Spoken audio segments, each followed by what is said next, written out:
Action. Oke, apakah kalian tahu tentang sejarah radio di dunia dan di Indonesia? Dan di sini kita akan menjelaskan beberapa fakta atau sejarah tentang radio yang ada di Indonesia dan ada di dunia. Sebelum lanjut, perkenalkan, nama saya Muhammad Khairil Mustafa dan saya bersama 4 rekan saya, yaitu Filipus Panda Tresensa, dan yang kedua adalah Dimas Dwi Syahputra, dan yang ketiga adalah Cristiano Aventri Tediel, dan yang keempat adalah Dega Nur Rozak.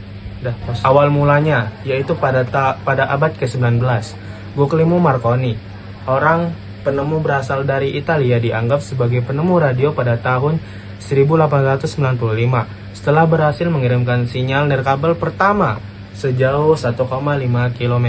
Sebelumnya Heinrich Hertz pada tahun 1886 telah membuktikan keberadaan gelombang elektromagnetik yang menjadi dasar teori radio.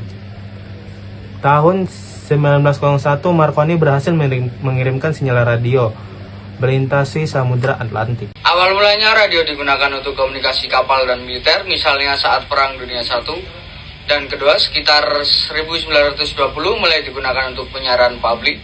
Stasiun radio pertama sendiri KDKAA Pittsburgh berasal dari Amerika Serikat tahun 1920 menyiarkan hasil pemilihan presiden. Di Indonesia sendiri siaran radio pertama digunakan oleh Netherlands Indes, radio yang sering disingkat Nimrom sekitar tahun 1934. Untuk di bagian ketiga, radio ini sebagai media massa di tahun 1930 sampai 1950-an.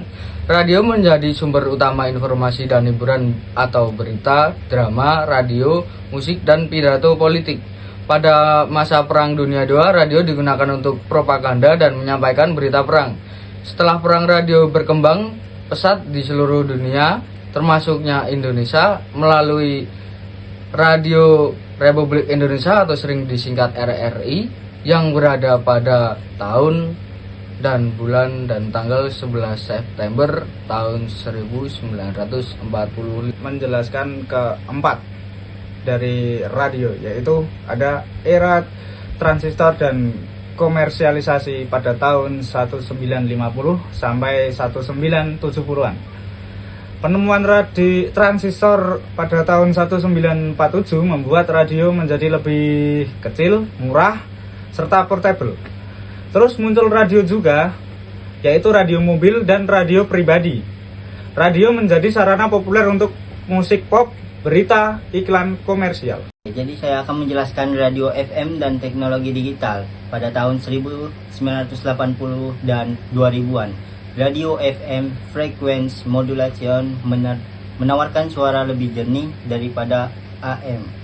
Mulai muncul radio digital dan radio satelit.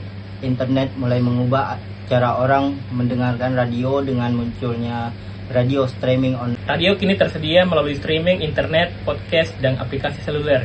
Misalnya seperti Spotify, Radio Garden, iHeart Radio. Kemudian banyak stasiun radio konvensional juga beralih ke platform digital agar tetap relevan. Seperti teknologi AI dan personalisasi konten juga mulai digunakan untuk menyesuaikan siaran dengan minat pendengar. Kesimpulan dari kelompok kami yaitu radio telah berevolusi dari alat komunikasi sederhana menjadi media global, multiformat, menghubungkan manusia melalui suara, informasi, dan hiburan dari gelombang udara ke dunia digital. Meanwhile, in our universe. Oke, sekian dari penjelasan kelompok kami. Kurang lebihnya mohon maaf.